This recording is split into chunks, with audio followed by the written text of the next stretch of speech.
Hello everybody, good afternoon and welcome. Thank you for joining us today for Rathaus 2013 Commencement Ceremony. We're all very happy that you could come and join us.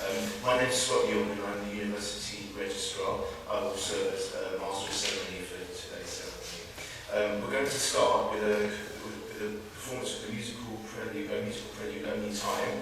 So if you could please welcome Hector by Vocal Ensemble and his director Yvonne Fraser onto the stage.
Your Excellency, Ambassador Murphy, President of Bard College beyond Boston, ladies and gentlemen, and in particular, dear graduating class of 2013.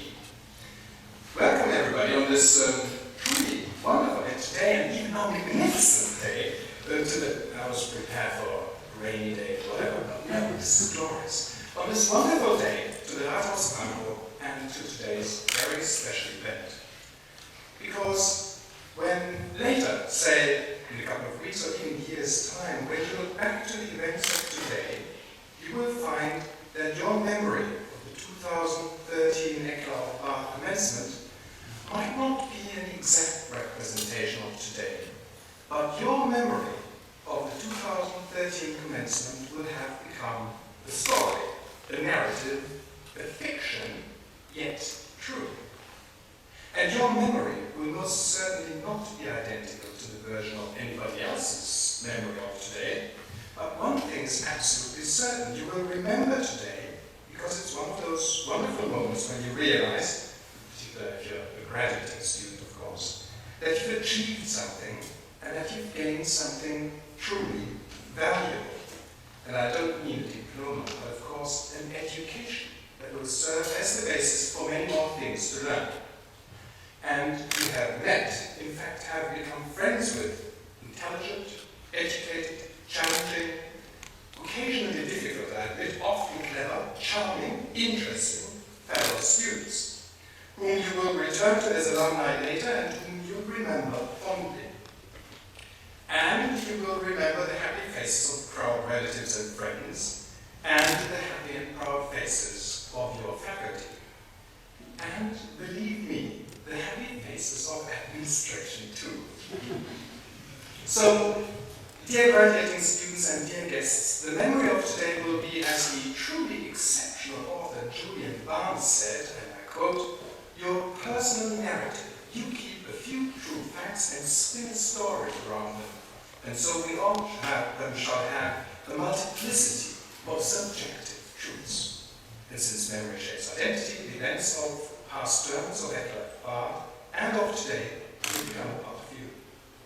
Now, one central part of today's celebrations has all the ingredients it takes to become a highlight in what we remember of today, and that is today's commencement address.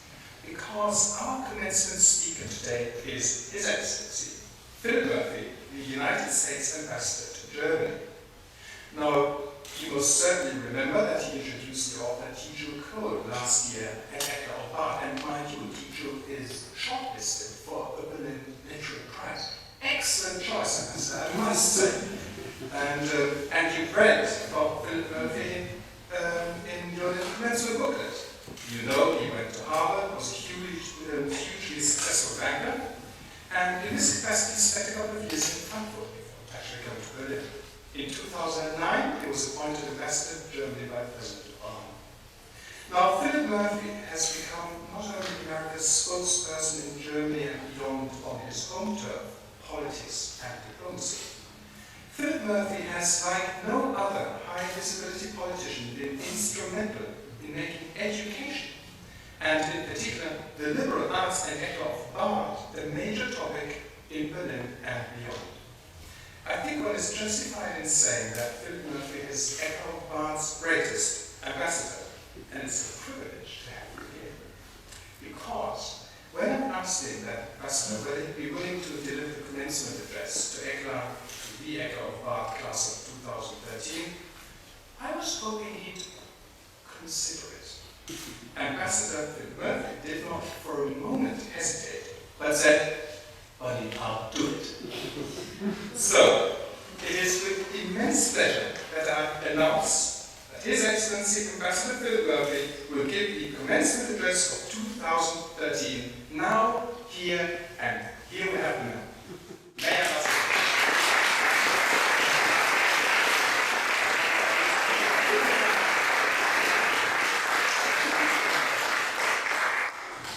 Just said, I hope I don't disappoint you, buddy.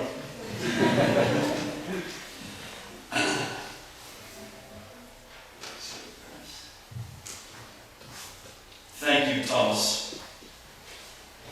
faculty and students of Bard ECLA. Actually, before I go on, who's graduating today, so I know who I'm speaking to? Right here? Anybody in the musical ensemble graduating? Okay, I'm going to try to include you as well from time to time. Class of 2013, it is an honor to participate in the graduation ceremony of the Bard ECLA class of 2013 and to celebrate with you this special and important day. Before I go on, Yvonne, I want to say that was a great opening, and looking forward to hearing more of you in the ensemble as we go forward. Dr. Leon Boschstein, Leon, dear Leon, liebe Leon, as we would say, or liebe Leon Boschstein in Berlin, I am sure that you are very proud of the accomplishments of these fine graduates of the ECLA branch of the Bard Network. They truly reflect Bard's commitment to linking the spirit of inquiry to a commitment to the basic shared values that link all people. As you yourself has said, and I love this quote, life is not divisible into majors. End of quote. I love that quote. Whether here in Berlin or at the main campus in Annandale and Hudson in New York State or in any other one of the Bard partners in this global network of educational initiatives, what distinguishes the Bard curriculum model is that it emphasizes creativity and independent critical thinking. As Thomas alluded to, higher education has become a passion of mine in my time as ambassador. In fact, we're convening again tomorrow evening to discuss, and Leon will be with us, to discuss sort of our next in our learning series, in particular focused on the liberal arts tradition. And in so many respects, the Bard model is the global standard. Any group of individuals that has looked at diffracting the universe with a space telescope, or situating positionless, in particular in the context of the Occupy movement, or teaching the unteachable, as in Plato's Republic, is well prepared to take on any of the many challenges that they will almost certainly encounter in a world where change is more than ever before a given. I'm very glad that we're going to hear from a number of representatives of the class of 2013 so that they can give you the answers to some of the many complicated questions they have examined. I, for one, am not here today to give you any answers. I believe it is, however, my prerogative today to give you some old-fashioned advice. I'd like to start by following Federal Reserve Chairman Ben Bernanke's example, as we discussed earlier. Ben spoke at the commencement ceremony of another Bard partner earlier this month, Bard College at Simon's Rock in my home of the Commonwealth of Massachusetts. In his remarks, he emphasized the importance of weighing short and long-term approaches to some of the questions that you'll be asked to answer in the years to come. He looked beyond the real and immediate challenges of economic recovery that he deals with every day to economic prospects for the long run in the increasingly sophisticated, complex, and globalized world that the class of 2013 around the world, not just there or here in Berlin, will inherit. Chairman Bernanke focused on some of the long-term practical consequences of innovation for the global economy and our daily lives. It is a given, of course, that scientific and technical innovation is almost inherently hard to predict. Of one thing, however, he said he was certain. The new graduates would have to reinvent themselves many times over in the course of their careers. Success and satisfaction, the chairman counsel, would come from constant adaptation in a rapidly changing world, not from mastering a fixed body of knowledge. Engaging with and applying new technologies would be a crucial part of that adaptation. Even more importantly, however, would be the intellectual skills, creativity, and imagination that they and you have developed at Bard.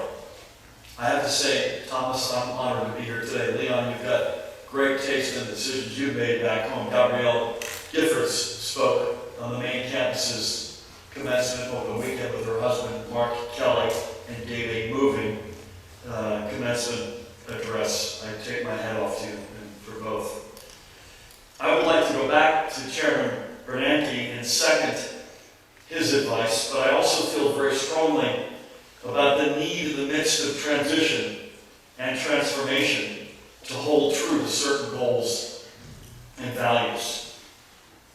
Your curriculum here has focused on the norms and ideals we live by and the scholarly attention they inspire. I'm sure that you can add more depth to a discussion of the ways we can integrate values into our lives and occupations. And for that reason, I am indeed looking forward to the student addresses, which will come soon in the program, and I will keep, in that respect, my remarks brief. I hope, however, that you would agree that many factors affect the development of the history of any one nation, notably among them political, social, and economic institutions, both public and private. In our increasingly sophisticated, complex, and globalized world, many of those institutions are international in scope. For that reason, I believe that countries, like companies, like individuals, need to be ever mindful and ever more mindful of basic core values and long-term objectives, even as we attend to the crises of the day or the trends of the hour. In the realm of foreign policy, in business, and also in one's personal affairs, there are peaks and there are valleys. What will some of the staggering changes that Chairman Bernanke described be to you all specifically? I think that you can expect, indeed demand, the same kinds of opportunities that your parents and your grandparents probably dreamed of. A rewarding job, good health, a family. I'm sure they will have told you that the opportunities that were open to them were fraught with challenges and that nothing came easy. You too should expect that you will encounter both tough and very good times. It would be a mistake, however, to extrapolate too much from either of these extremes. There are many examples in our times that show that it would have been wrong to define the future based on a trend of the moment. Think of Berlin in the winter of the late 1940s, the oil malaise and shock in the 1970s, or the Japanese boom in investment globally, but particularly in the United States in the early and mid-1980s. I remember my mother calling me on Wall Street right after I had started and saying about the Japanese, she had a huge issue she had to get off her chest. It was about the Japanese and that they were buying America. And she needed me to help out. She expected me, fresh out of college, like all of you today, to be able to do something about it. I'm not sure, frankly, that I could have solved the world's problems to my mother's liking then or to anybody's liking today. I do think it's important, however, to try and make a difference and to do the very best you can in any situation. To me, that always means being true to your values in all that you say and you do. Let me digress and tell you, I'm going to give you 5 or 6 pieces of advice, and this is one of them. I feel so strongly that I will repeat it before I finish in a few moments. Balance. Keep that word in mind. Balance. And balance for me can mean a number of things. But in this particular case, it means know when to be measured and let things play out, and know when to pounce, on the other hand. I think it's 80-90% of the time we want to be measured and observe things play out. A trend of the moment. The Japanese strength and investment in the 1980s. Think today of what we all can think of as trends in the world today. But also know when to pounce. Know the difference between a country's evolving maturity and, I'm going to pick with Jens Weich here at Leipzig on October 9th, 1989. Know when you have to pounce. Know when history is before you and know you've got to reach out and grab it. So balance in your life. You can't be pouncing every day at every issue. You'll wear yourself out and you'll make many mistakes. You also can't stand back when history calls you. And knowing when to be in the former versus the latter, I think, is one of the great points of wisdom for all of us. One more reminiscence on my part. Over the past 4 years, I've attended a number of graduation ceremonies.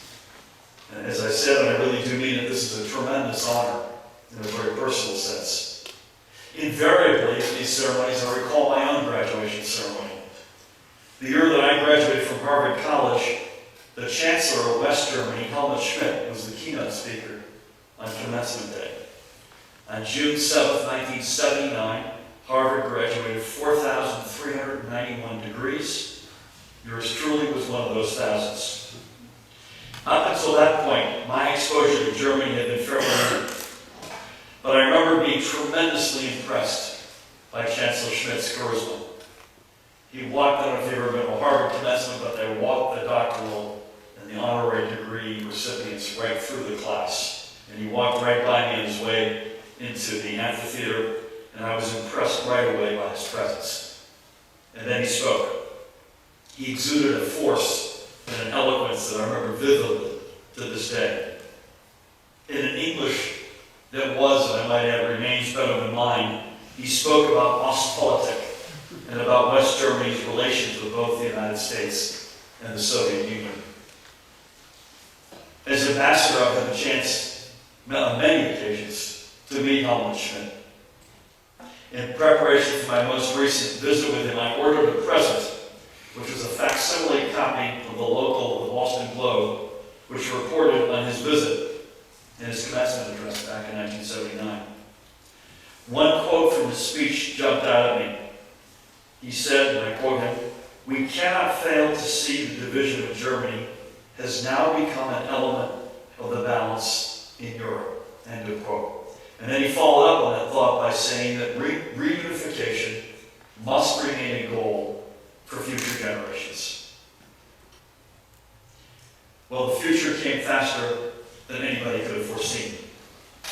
Nobody would have thought then that within a matter of years, the balance in Europe would be founded in a European Union that stretched from Ireland in the west to the Baltics in the east. Nobody would have thought then that an American ambassador would participate in the commencement ceremony of a university program based on a German-American collaboration here at the City Hall of the district in East Berlin with students from around the world. Today, in our globalized world, what unexpected events and visionary concepts will redefine the political, economic, and social parameters of your lives, you, the class of 2013. Your horizons will be broader. The powerful networks that your generation has grown up with have collapsed concepts of distance. We're all neighbors. 50 years ago, an American president visited the City Hall of another Berlin district, this one in West Berlin. His words about the world we share have not only gone down in history, they have become part of the commitment that freedom-loving people everywhere share. It is an example of the ongoing strength and importance of the values that we hold dear. Another American president will be coming here next month to reiterate those messages. There are external givens, changes and challenges, transitions and transformations that set the stage for our lives. But please remember that they do not provide the script. The script is up to each one of us to write. That is why you came to this university, to learn and discover, to grow as human beings, and to give meaning and substance to your lives. And I'm sure you will all do just that. My final words of wisdom come from my heart. This is the advice I give to myself, either when things are going tough or when I get a little bit too full of myself. So here goes. Number one, I reiterate my point about balance. Not only between when it's the right time to be measured versus when it's the right time to pounce, but I'll make a different point, and that is with many of your parents, and potentially grandparents here, and children. And that is, get the balance right between what you do professionally and what you do personally. I always think back to a notion I had when I was first on Wall Street, when you work crazy hours, as you all will in whatever endeavor you pursue. And I remember thinking, I'm running the risk of treating my parents and family like that vacation share rental I have out on the beach. I.e., that it'll always be there for me when I get around to getting there. And particularly for generations older than you, that's not always the case. So getting balance between your professional and personal life is always important. It is for me today at the ripe age of 55. But it's really right in the early years, because you assume you can do everything. You assume everybody's always going to be there. And they won't be. Secondly, exploit the common ground when it comes to your passions on the one hand and your responsibilities on the other hand. There's a real opportunity in life to find that 1 + 1 = 3 result. So I'll give you one example again from me. My mentor as a banker was a guy named Bob Reed, who ultimately became U.S. Secretary of Treasury, who Leon is. This is a guy who I saw did a great job during the day as a banker, and at night was incredibly engaged in civic society, in particular in politics. And I worked for him for a year up close, and I saw two things that really struck me. One is during his day job, he was a much richer, much more interesting interlocutor. And guess what? At night, he had much more substance as a result of his day job. Those opportunities exist, and they will exist all around us, but they will exist for you all. Your only biggest challenge will be to try to have the judgment as to which one is the one that's worth spending your time on. What's the one that will really work for you, and where you can really make the biggest difference. Don't view them as separate parts of your life. I think it's a big mistake. You've got one life. View how these come together. It's a little bit like Leon's quote about life does not break down among majors. This is one life into which you can sort of paint that canvas, and you can find that opportunity where your responsibilities and your passions come together and come out with more than the sum of the parts. Thirdly, a quick one. Don't always do the expected. Act against form. People will read your resume, they'll look at the school you went to when you're graduating from today, and they will assume something about you. Right in the first 5 minutes when you meet someone, give them a different wrinkle. Give them something that they're not expecting. Again, as a banker, people didn't expect me to talk about civil rights, but I was on the board of the NAACP in America, and I care deeply about that. People didn't expect that. As a diplomat, when I make speeches to young people, they expect me to talk about German-American relationships, which I do from time to time, because that's my job. But I'll tell you what I really want to talk about is heroes. Who are my heroes? And I want to know who are their heroes. So don't give people the opportunity to say, you know, he played right or she played right in the form. Alternatively, have them after you left say, boy, that was interesting. I didn't expect that. Fourth piece of advice. What better city to say this in? Don't accept what I would call unnatural states of being. One of my predecessors, General Vernon Walters, became ambassador, I think in the spring of 1989, and he gave, as all U.S. ambassadors over the past decades have done, he gave his first, the night of his Schleiben, the day he gave his papers in, he gave a speech hosted by the Atlantic Broker. And he said, predicted in his time as ambassador, the Berlin Wall would fall. I know many people were at that dinner, most of them Germans and dear friends of mine. People mostly laughed. Their nose was too close, pressed up against the glass. He was right. It only took about 6 months. And as I say, who would have thought that here we are in Pankow? So I challenge you, in particular in the front row, what seems to be permanent today? And challenge your generation to stand up as that came before you and say, you know what, enough. This doesn't have to be permanent. I always associate cement with permanence. The Berlin Wall split two cities. The wall in Germany split two cities, Berlin and Mittelreuth. Anybody ever been to Mittelreuth on this? 51 inhabitants on the border of Thuringia and Bayern. The wall went down the middle, literally splitting 26 people from 25. I had a tour of their museum.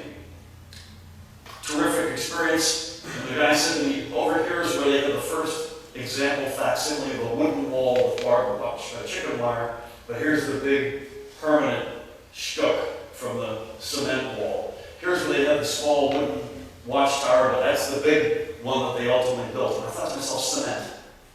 When you see cement, when you see barbed wire, things are permanent.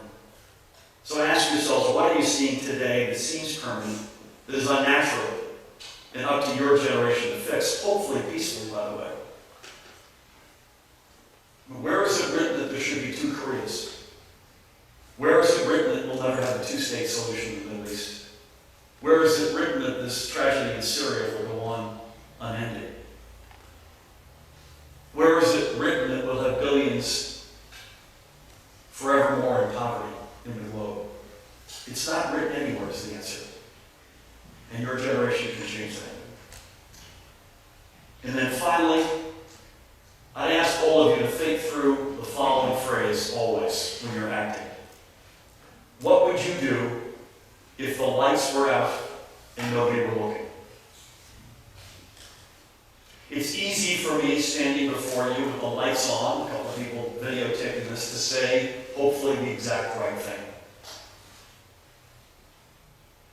But what will you do when the lights are out and nobody's looking? In other words, will you adhere to the highest standards of ethics? Will you do the right thing? Will you be on the right side of history? And use that as your standard. Because the implication is we can all get away with things in life. But is that really the standard we want to live to? And lastly, unnumbered, make sure you have fun, no matter what you do. Congratulations to you all. Thank you.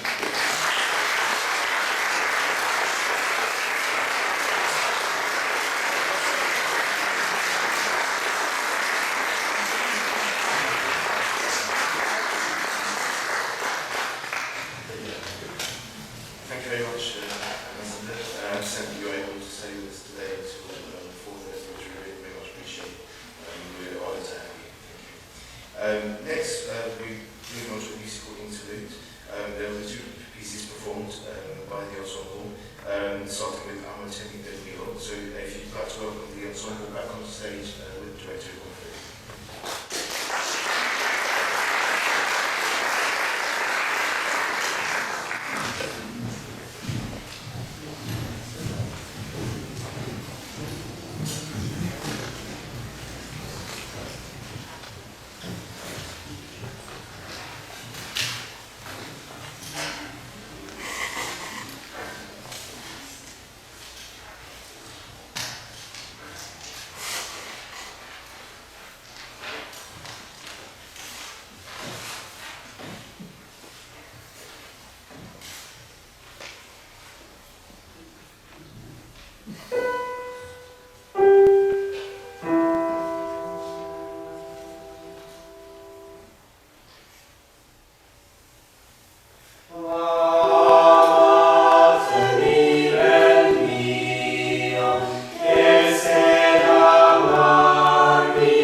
still, and being honest with you, it still sounds so simple and plain out there of the day.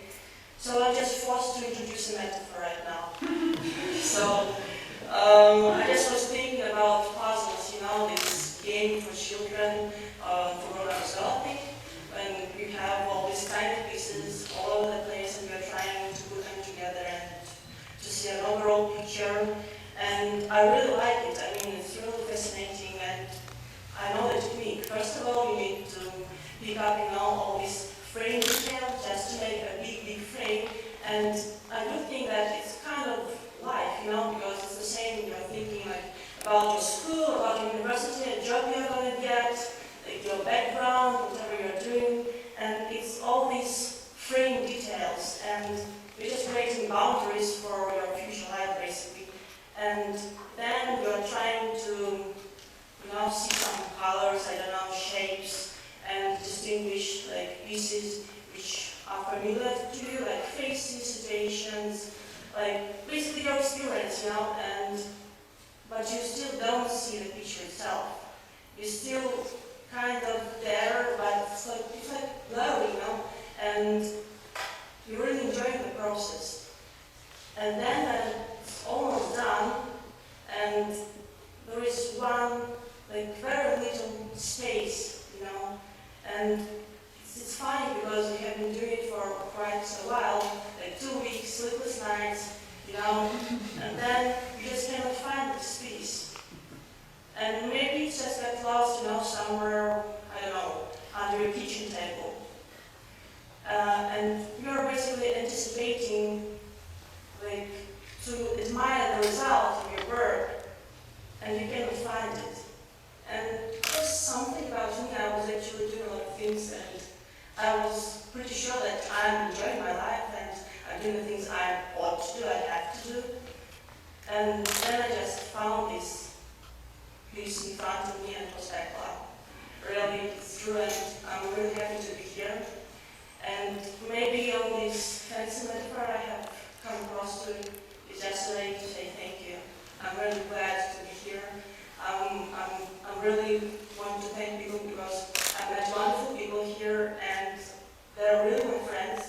And it's not that I really appreciate people being with me, and for me, of course, sure, it's the best academic year I have had in my academic life, but more or less it's all about people, because even if people teach you something, they still are people, and for me it's really incredible. It's great, and I just don't know, maybe it's kind of controversial claim to say, but I think that philosophy made me a better person,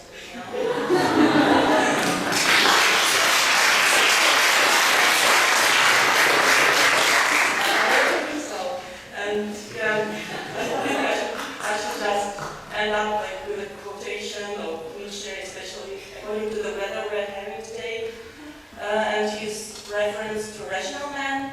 When a real storm thunders above him, he wraps himself in his cloak, and with slow steps he walks from beneath it. So basically, what you have to do.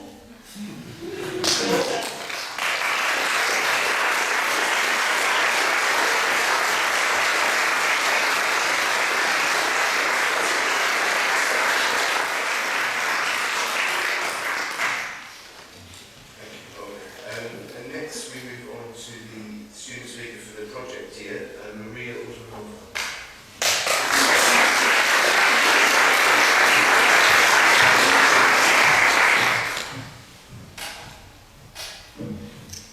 Dear friends, fellow graduates, here it is, graduation. This is the day that we've been waiting for. What a year it has been. It's been, we've been faced with a lot of challenges that we have faced with courage and conviction and camaraderie, most of the time, anyway. And here's my last challenge to dress in words the raw emotions of this moment. Memorable is an adjective that seems fitting for the combustible mix of emotions that stirs us today. Love and hate, exaltation, togetherness, loneliness. They're all cliches, granted,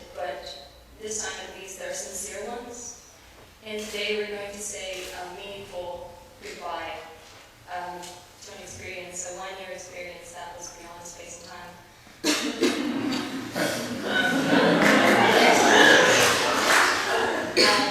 I'm addressing on behalf of the project year students, an excellent project year students this year, Ron, Abigail, and myself. We were all drawn to ECLA by our own different disconcertments, be it general dissatisfaction with academia, or just looking for a place to do a little bit of soul searching, or just taking a total pause before our next steps in life.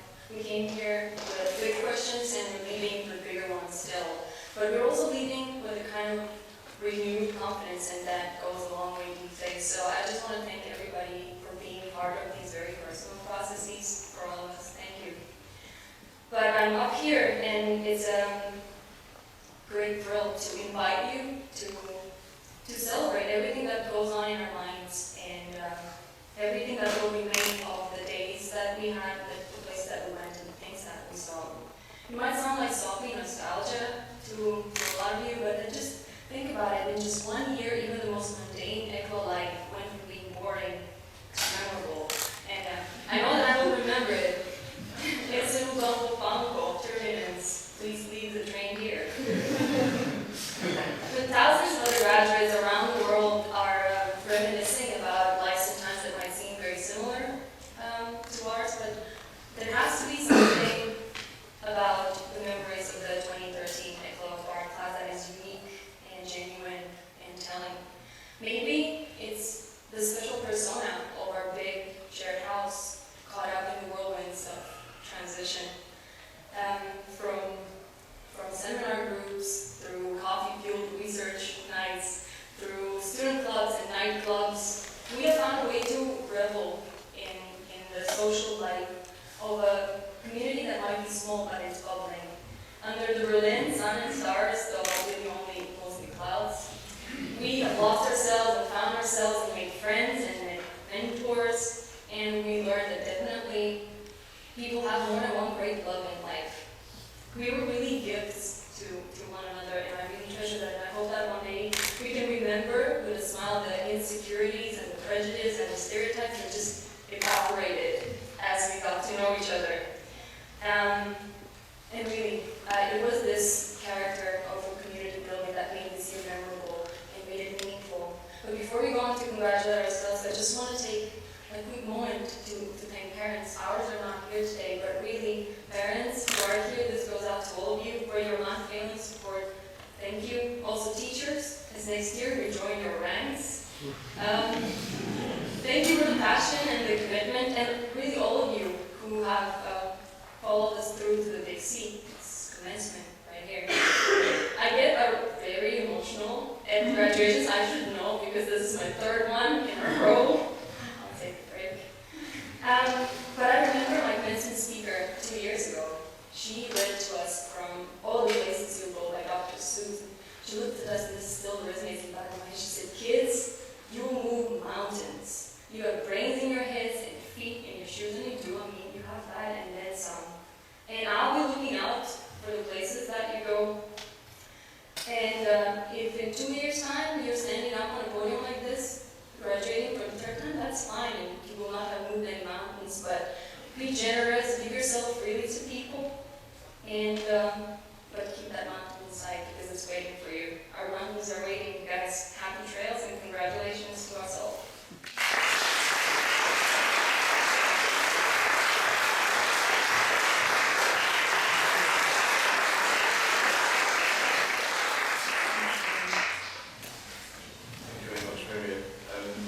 Now we move on to our next musical interlude. Again, we will have two performances.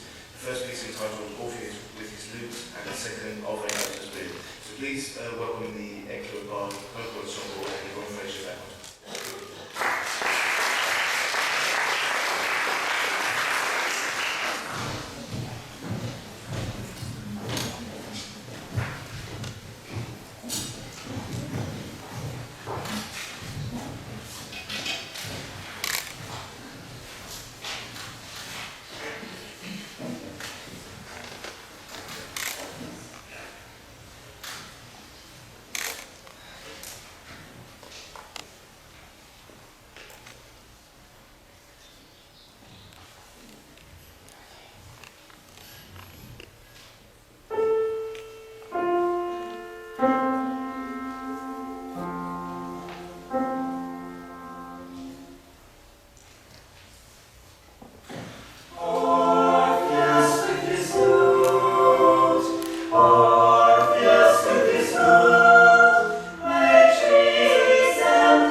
one of our VA student speakers, and today we're privileged to have two speakers. So please welcome to the stage Anissa Sheikh and Emma Hall.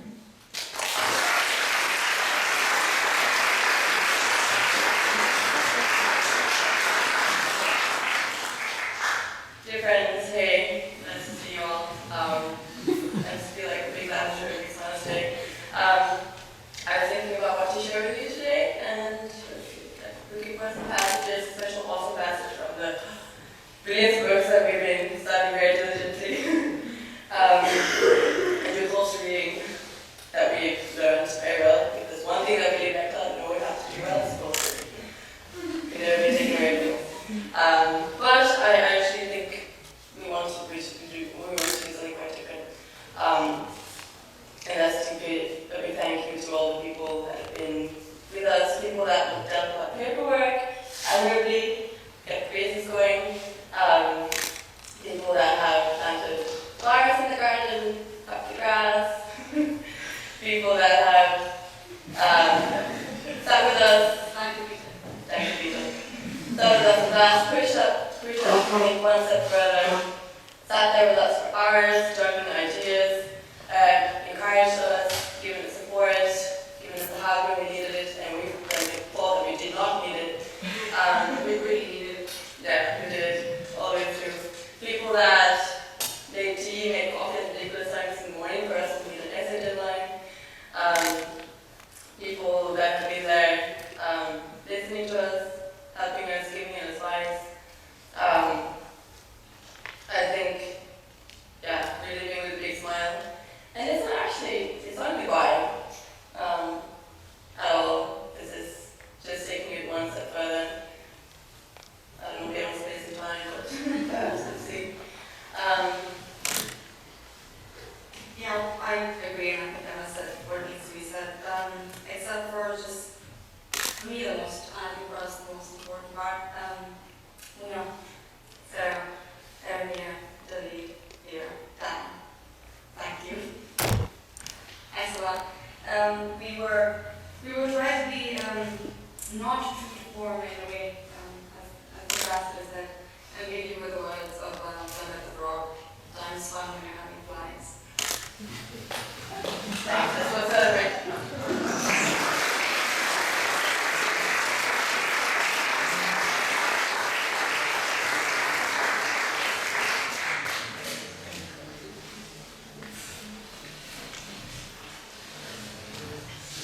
I'm not Catherine.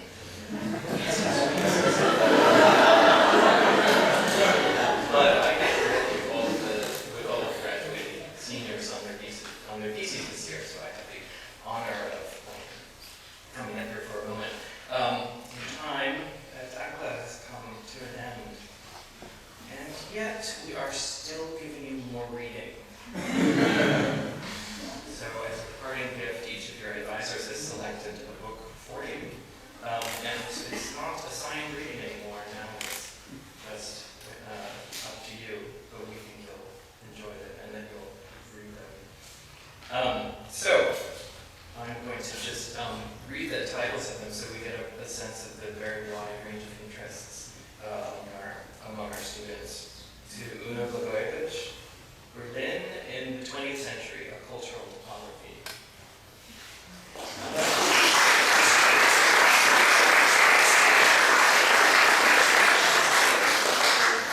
Emma Hobie, Untitled, Street Art in the Counterculture.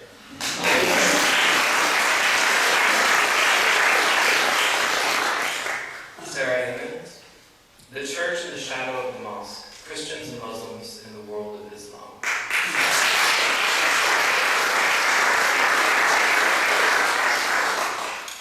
Eremer Krasnikuchi, Other Criteria, Confrontations with 20th Century Art.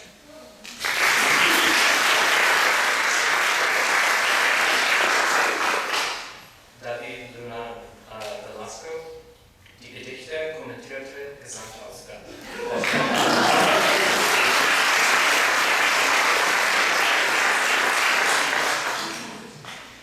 Vera Zachenko, I'm not sure what you did to your advisor.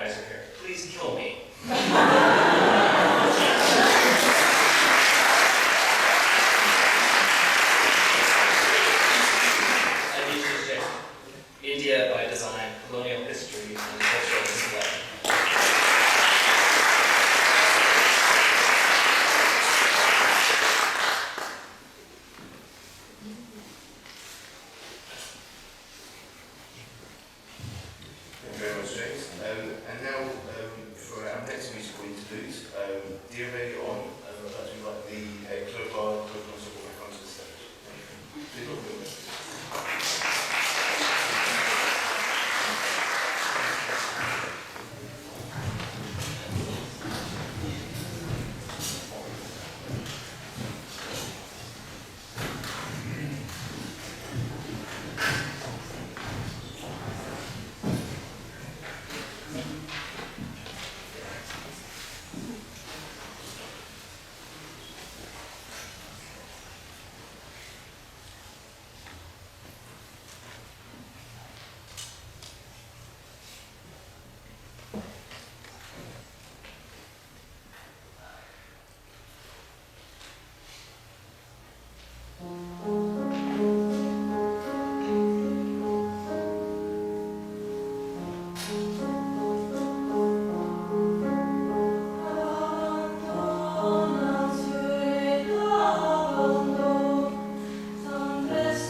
In 1997, a book came out called Jefferson's Children. In it, the author, a senior scholar and college president, discussed central ideas of liberal education. This book became a milestone in the discussion of the liberal arts in America and abroad, and in particular in Europe. Leon Bronstein's comments on the state of educational affairs helped shape the re-emergence of the liberal arts. Since then, Dutch, Scandinavian, English, and German liberal arts educators looked at Bard College for advice, for novel ideas, and for the courage it takes to explore the possibilities of a liberal arts education in a non-American context. Bard College, and in particular the students that visit us and study with us for a term or an entire year, and the colleagues from Annandale, New York, play a very important role in the life of ECLA, of Bard. And you remember the State of the World conference last week, in which we had colleagues from Annandale, from Bard come over and discussed with us in the Berlin public, Hannah Arendt. And I was surprised to learn that there's a very long connection between Hannah Arendt and Bard. Obviously, you know that the library is there, she's buried there. But I didn't know that as a young student, that Hannah Arendt supervised the thesis of a young student called Leon Bronstein. It is therefore my great pleasure to welcome here to ECLA of Bard the president of Bard College, the conductor, scholar, and as Ambassador Murphy called him recently, the true Renaissance man. Leon Bronstein, I'm very happy to have you.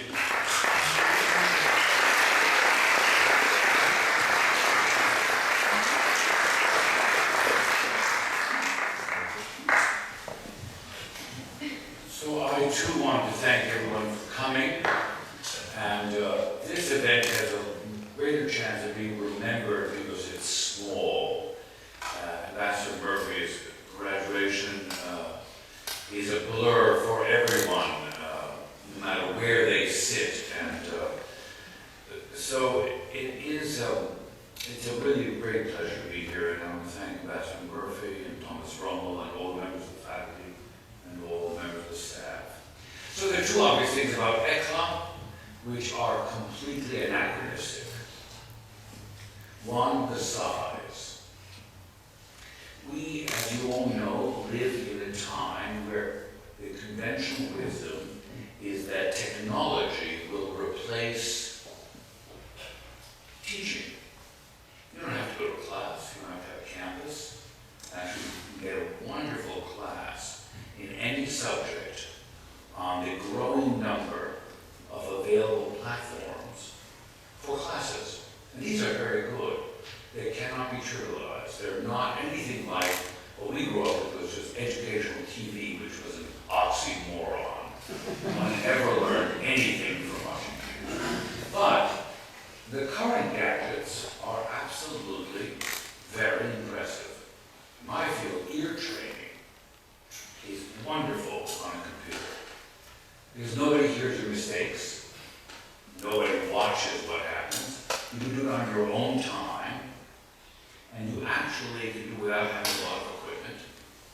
You can actually learn lots of things that were very hard to do. The technology is terrific, just terrific.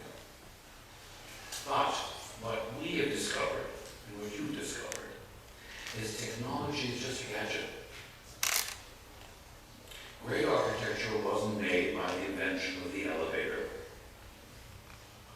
The buildings only got bigger. And if you'll pardon the somewhat off-color analogy, I'm sure technology has improved the range and fantasy of our sexual lives, but it is not a surrogate.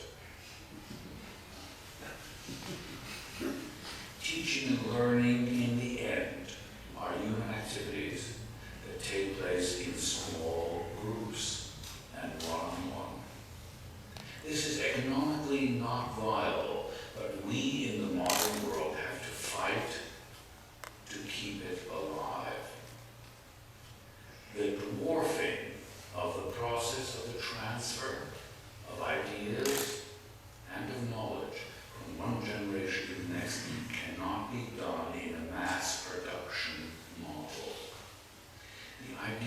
each of you gets a book. The only people who get individual wrapped books are little children. Because we still think little children are fragile. But we think adults are invulnerable. And the mark of adulthood is detachment and impersonality. So this little wrapped book is a tribute to what teaching really needs to be. And there's no way to make it efficient. I'm in this line of work because as a musician, I'm in the same spot. You actually can't do a Verdi opera with fewer people. You can't actually substitute Siegfried with a recording and just have Brunhilde there. That won't work. A very, very rich opera lover in the United States once asked me would I be interested in doing a production where the singers were live, but the orchestral accompaniment was canned or done on DX7, electronic keyboards that make believe the sound. And I realized, no. The right thing to do is to get a composer to write a new opera for DX7, but not convert Wagner into a mixture of canned sound, and in his imagination it was an acoustic sound. So new music can be done without a lot of people, but teaching and learning will always be done best the way it's done at ECLA. And the first virtue has is scale. The second virtue is that it actually believes that education can really make a difference in the way you conduct your private and public life. That it is not simply at the age of university a route to some kind of employment. It has to be practical. One of the worst American beliefs is that the study of humanities and the arts and the liberal arts are impractical. It actually is a very bad argument because the people, even those on Wall Street, do know that innovation, even not such attractive innovation, even scheming, requires ingenuity, the ability to think in a way that is not patterned, and that many, if not the best, of the innovators did not have undergraduate degrees in business. Great scientists did not become scientists by thinking only about science as young people. Newton's primary concern was the nature of the universe in relation to the divine.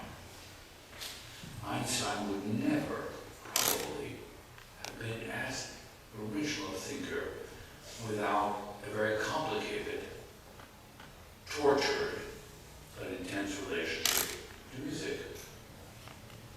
Even though he did not play the violin well and probably couldn't shift beyond fifth position, which is why he loved a certain kind of music, not because it was normatively better, but it's the only pieces he could play.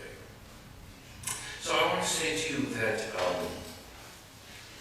the kind of education you receive here is not only the scale, but the notion that it's based on problems, not on disciplines, on questions, and encourages you to ask questions.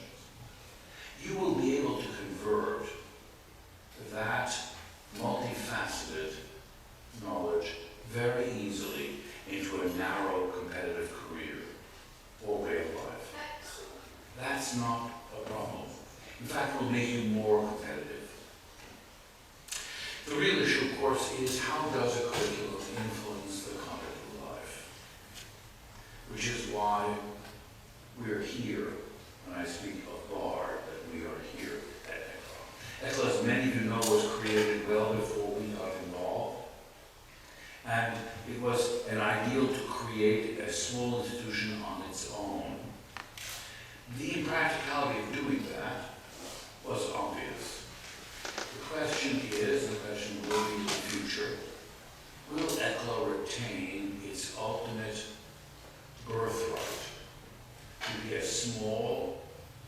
intensely personal, interdisciplinary, problem-based curriculum, greatly in contrast to the majoring, specialized, graduate school-dominated undergraduate programs that exist in the United States? And the answer is yes. That's the only reason we got involved. Because it's impractical, much too small. And it is a quixotic endeavor. We love quixotic endeavors. We love betting against the odds. We love taking on a small, fabulous place with wonderful teachers and terrific students from all over the world, and doing what the liberal arts really need to do, which very few colleges in America do. What happens here at ECLA does not exist as the norm in the United States. At a time when people want everything to be technological, every unit cheap, everything very well tailored for isolating the individual as he or she studies simply with his or her own screen. So we want to go against the grain to make relevant a tradition that has always been relevant, but not always honored in its substance. So we believe that the kind of curriculum you've had will transform your way of life, how you think about your neighbors, what you choose to do as a career, and how you actually fulfill that career. And the tribute goes to your teachers, and to the people who have taught you, and to the young academics who choose to make their careers at ECLA. I also want to say that by Bard becoming the parent of ECLA, we reverse history. Because Bard was transformed by the immigration that came from German-speaking Europe after 1933. Thomas Rommel speaks of Hannah Arendt. Actually, it was her husband who was a member of the faculty. Felix Hirsch, who was the political editor of the Berliner Tageblatt. Stefan Hirsch, the great precisionist painter. Franco Modigliani, who won the Nobel Prize in economics, a fleeing Italian Jew. They came to Bard because Bard was part of Columbia University. And because it was the Manhattan Project and classified research, and they were considered enemy aliens, although Jews, they were sent to a remote campus of Columbia where there were no military installations. And they transformed a progressive institution into the curriculum we have now. By coming here, an American institution in Europe, and trying to adapt the principles of liberal education into a European context, we hope to make a reverse contribution. There is no doubt that the American system, imperfect as it is, and demanding of enormous change and reform and reinvestment, as an idea probably has a better idea of what to do with young people leaving secondary school and starting university than the standard European version. And that the introduction of liberal arts into European university systems is probably a very good thing. Insofar as we can actually assist in that process, we're thrilled to do so. We've done so with some success in Russia, some success now in Palestine, and we hope that here in Berlin we can help, despite the small nature of the program, through your example, to show what really young people are capable of as they foresee their careers and lives. The specialization too early is disastrous, given that each of you is going to live, and I do not envy you, a healthy, productive, mentally functioning life well over 100 years. This is a punishment. And you'll have a completely artificial and replaced eyes, legs, hearts, and they won't go bad, they'll just be replaced. This will be a punishment for your children, and you may enjoy it. But it does not mean that the notions we have of career life should be based on the average life expectancy of 56, and retirement of 65, as you plan for the length of your life, the older generation doesn't have all the right answers. Finally, I want to say that I hope that you emerge from that club, one of you said it already, posing not only more questions, but different questions from the ones you posed when you went in. One of the troubles with very specialized education is it has a tendency to make habits extremely rigid. The hardest thing about the passage of time is the tendency of people to repeat themselves. One gets desperate to come up with a different idea or a new one. One of the great things about scientists that work late in their careers is that they actually have the habit of enjoying the idea that they were wrong. I knew a wonderful scientist who had on her door the saying, "I welcome the ugly fact that disproved my beautiful hypothesis." Now, the idea that you actually enjoy being wrong, the idea that you revel in the fallibility of your own assumptions, is very hard to find. Most people in the humanities and social sciences and the arts get stuck with a commitment. And then they walk away from the commitment. People still hold on. It's like a religion. Think they have committed heresy, or they've betrayed the views that they should hold on to. I actually am more of a skeptic. As a musician, if I hear a recording of something I did 20 years ago, I'm horrified it was me. I'm embarrassed. Let's get rid of it. Because I don't think of the piece the same way. And I think, well, that's good. I can understand why I thought that way, but it's wonderful to go to a concert and hear someone do something one never thought of. Say, I tried that. That's interesting. Discover one was wrong about the way one thought about a particular piece of music. So I hope that education provides you not only with core beliefs, but also skepticism.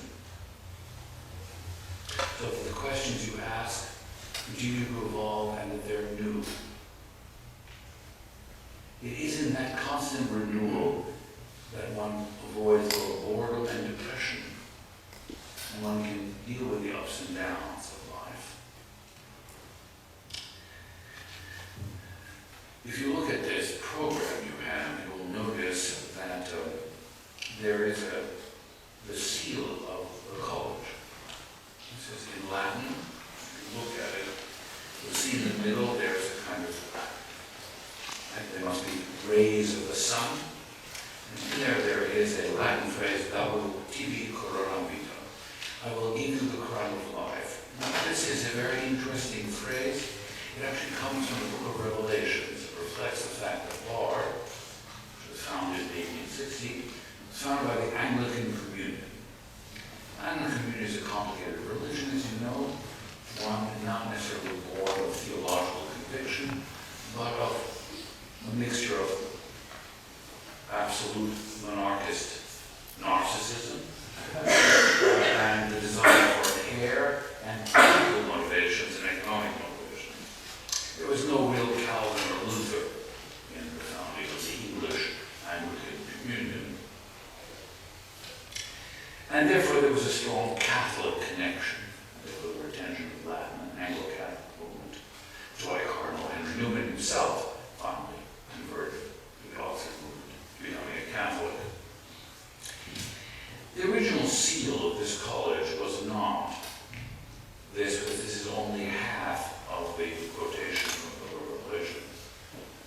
The first part of the quotation was, "Be faithful unto death, and I will give you the crown of life." Now, typically American, they're only the materialists. Americans always been viewed by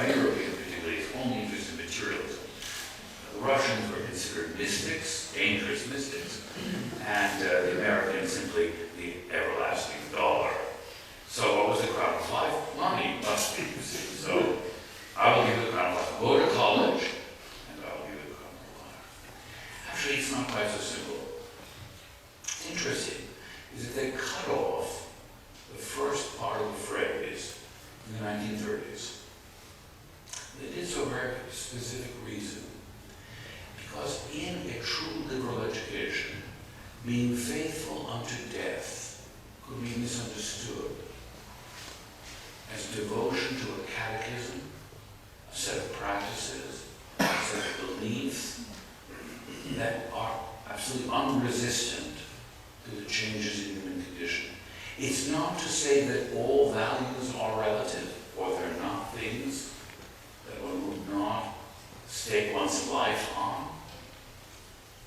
But the message to a young person is to leave the first part out for you to decide. And that is the journey of education, the critical inquiry, the standards of excellence, the courage to contest claims that seem to have timeless authority. So that be faithful unto death to both a sectarian and somewhat of a rigid agreement to it. But a life of learning will give you the crown of life. And the crown of life is a belief in the sanctity of your individuality, without a sense of despair and boredom, despite all of the disappointments that inevitably face each and every one of us. So I thank you for being pioneers in this form of education. Your happiness and success will inspire others to come. And I assure you we will do the very best to make this a beacon of the liberal arts, of great teaching, of a curriculum that is original, not imitative of any other university system, to be a forerunner of a transformation of higher education in Europe. And we'll do our best to make good on our promise. And we congratulate each and every one of you.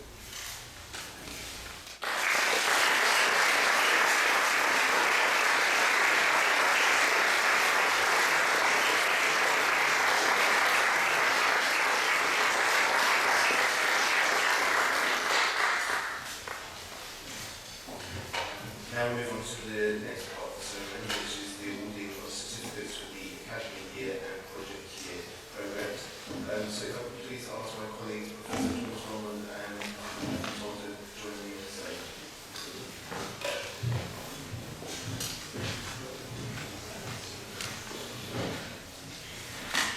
So please come forward to collect your certificate as your name is called. Lotte Brown.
Jacobus van der Beek.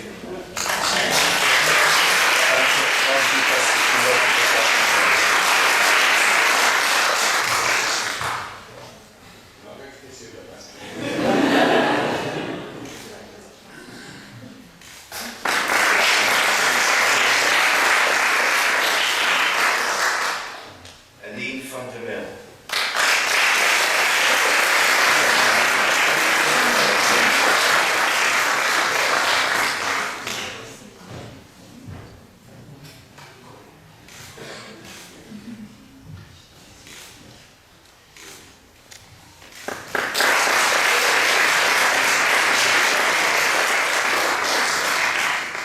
And finally for the Academy Year Programme, Dan Chu.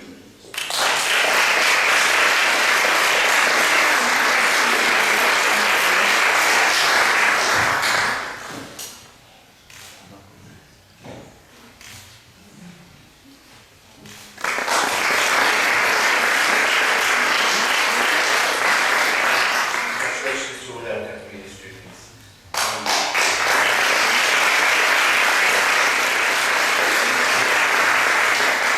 Now we move on to the Project Year Programme, and to start, Ronald Sedan.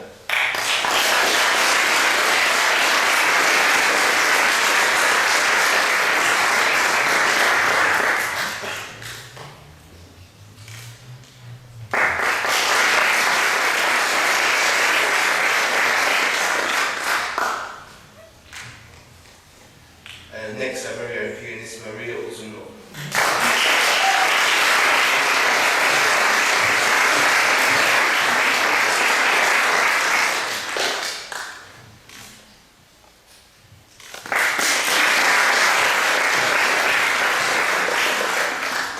And I'd just like to mention that Abigail Butcher, who couldn't be here today, unfortunately, was also part of the Project Year programme, and she completed the programme successfully and will be sent her certificate in due course.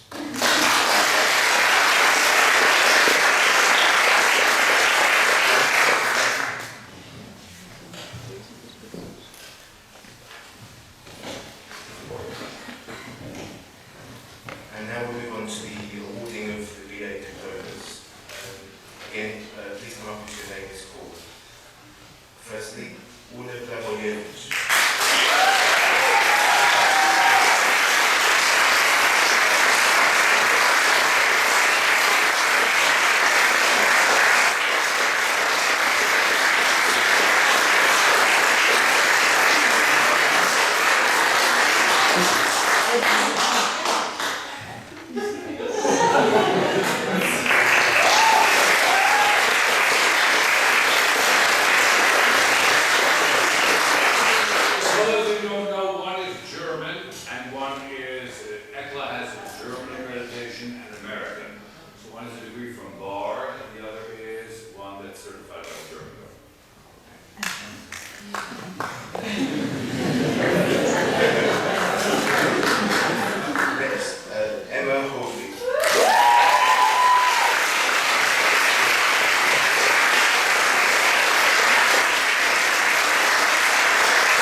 MA student Anissa Sheikh.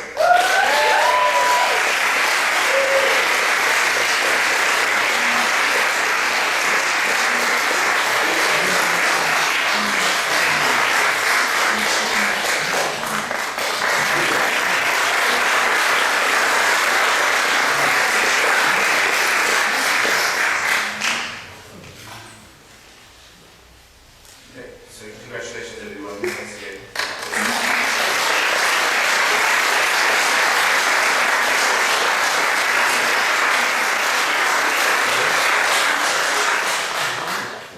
And now I'd like to welcome the Echo of our vocal ensemble and its director, Yvonne Fraser, back onto the stage for the final performance of today.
it's time for me now to say the closing remarks, really, which is a list of thank yous after today's, I think, very moving, spectacular, interesting, fascinating, and highly memorable celebration.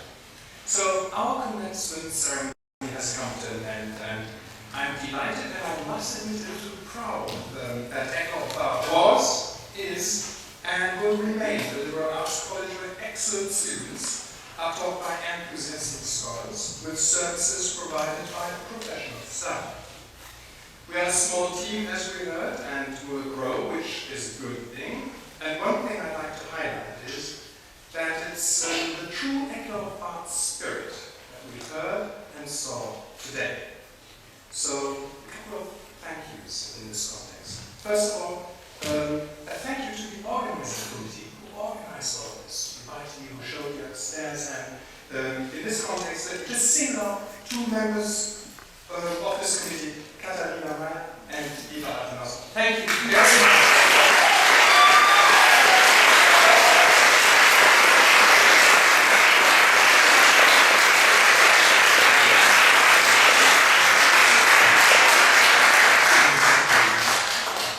Now, my thanks go to the faculty, really, who taught you graduates and all the other students with passion, with conviction, with dedication, with a desire to instill in critical and inquisitive minds something that goes beyond the realms of the traditional education. This is something that is very difficult and challenging, I know, but I think you did and still do and are doing a tremendously wonderful job. And what I see and what I hear when I talk to students in Pankow Hall is that they really appreciate your input.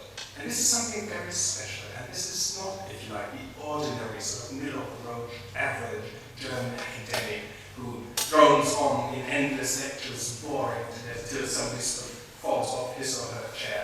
No, these are interested and interesting scholars who teach you interesting and challenging and, I think, very valuable new things. And for you to remain inquisitive is the one thing that was mentioned earlier, and for instilling the sense of inquisitiveness into you, I really thank you, the faculty, from this point.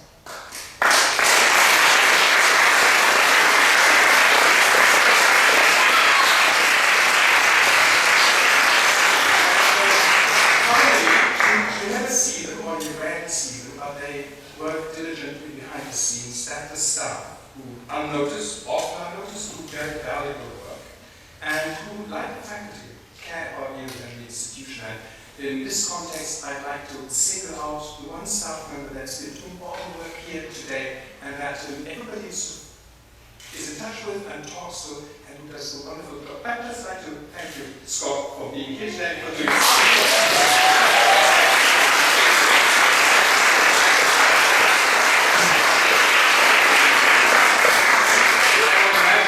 somebody who have called you a Rathaus Pankow, the one who stands up as, if you like, the embodiment of the stuff. But here we are. This is what you call the Rathaus Pankow. Okay. And we are delighted in, we always delight in music. I mean, music, food for thought, I think. But no, but today especially, I think we delighted in the performance that was displayed here. And the Eckhoff Art students are talented and gifted bunch, we know this. But you may have noticed that our choir conductor, director, the person behind the scenes, ever the educator, managed to smuggle some information into the booklet, information on the music. And this is something I like about it. It's not just the professor and the director, it's a combination of to teach and to delight. There's no delight without teaching, ever. And I think the choir that did a wonderful job today perfectly epitomizes something that goes on here. It's this combination of learning and at the same time having fun. Thank you very much for your time.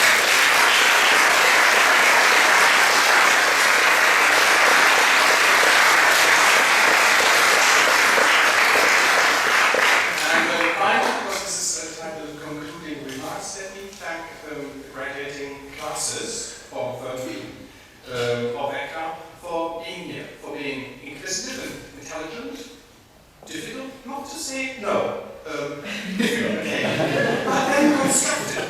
And by being constructive, I mean there were always solutions that if we couldn't come up with this, and this is not the blue eyes my side, but this is the idea of the university. You are, and you will remain, an integral part of this place. And I'd be very happy to welcome each and every one of you next year, and in 15 years, and in 25 years, well after my retirement, to